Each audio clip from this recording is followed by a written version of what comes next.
pessoal! Vamos começar o nosso 13º módulo e continuamos hoje a falar sobre o nosso condicional, que era o tempo verbal comentado no último módulo. Vamos dar uma olhada para o slide? Bom, o que nós vimos? Que o condicional é o tempo verbal que ele pode ser traduzido no português como aquele pretérito que nós chamamos de, futuro do pretérito. Tá? Então, nós vamos pensar em ações que poderiam acontecer, são questões hipotéticas, mas que elas ainda não aconteceram. Isso não quer dizer que no futuro aí não poderia acontecer. Bom, o que nós vamos fazer? Vamos completar aqui essas frases com esses verbos que estão dentro dos parênteses no condicional. Tá certo? Bom, lembrando que os verbos podem ser regulares ou irregulares. Como é que vocês vão saber? Primeiro, olhem a lista que eu passei dos irregulares.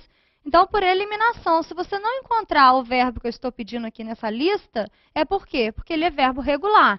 Então, você vai colocar a terminação ria mais alguma desinência que precisar, desinência número pessoal. Tranquilo? Vamos fazer juntos esse exercício? Vamos ver aqui. Primeiro, se eu pudiera viajar em Argentina. Então, se eu pudesse viajar, olha a questão hipotética aqui. Onde é que eu estaria agora? Ó, estaria em Argentina. Então, eu vou escrever aqui no quadro. Vejam que a única diferença para o português é a questão mesmo da acentuação. Estaria em Argentina. Então, lembrando que o sujeito dessa oração sou eu, né? Sou eu. B. Se nosotros fuéramos a la fiesta, mucho hasta tarde. Temos o verbo aprovechar. Vocês encontraram o verbo aprovechar lá naquela listagem de verbos? Tenho certeza que não, né? Ele não é um verbo irregular, ele é um verbo regular. Qual que é o sujeito dessa oração? Ó, o sujeito é nosotras. Então, sujeito como se fosse nós. O que nós vamos fazer? Conjugar o verbo aprovechar na primeira pessoa do plural. Então, seria aprovecharíamos mucho hasta tarde. Deixa eu escrever aqui, ó.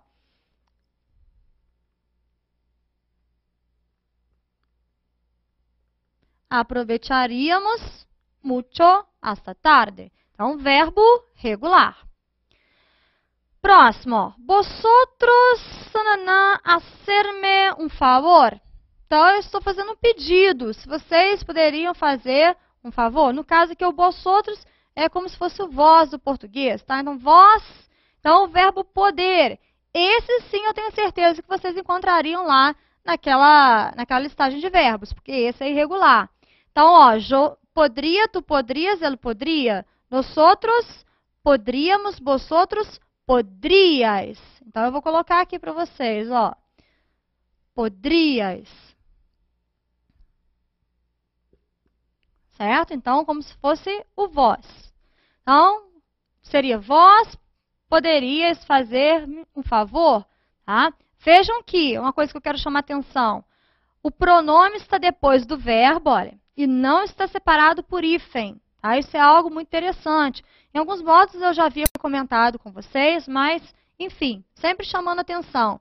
Normalmente, os pronomes vêm antes dos verbos. Só em 3 casos os pronomes vêm depois. É quando o verbo está no infinitivo, que é o caso aqui, ó, o verbo ser terminou em R. Quando o verbo está no gerúndio, quando ele termina em NDO, ou quando ele está no imperativo afirmativo.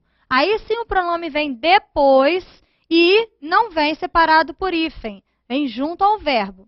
Tranquilo? Bom, seguindo. Ellas de casa se tuvieran dinheiro. Eu quero dizer que elas sairiam de casa se elas tivessem dinheiro. O verbo salir também é um verbo irregular. Então, nós teríamos que buscar lá naquele quadro, lá naquela listagem de verbos. Então, o condicional seria saldria. No caso, como são ellas, saldria. Deixa eu escrever aqui.